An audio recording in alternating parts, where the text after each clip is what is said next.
guys at mamimitas tayo ng langka.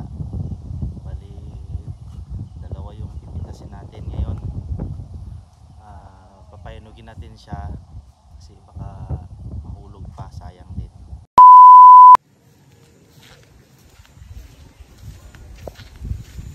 Ito na, mamimitas ng langka guys. Ito na. Ito guys, yung mga bunga ng langka. Ayan siya.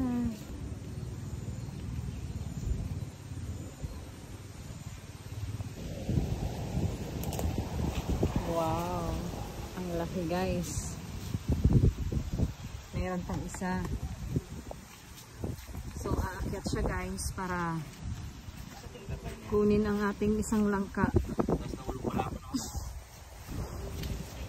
Ayan na, ayan na.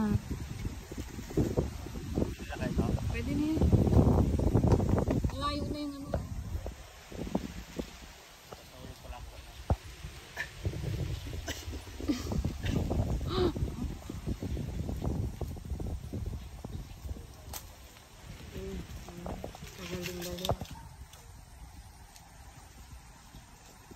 Go para sa langka.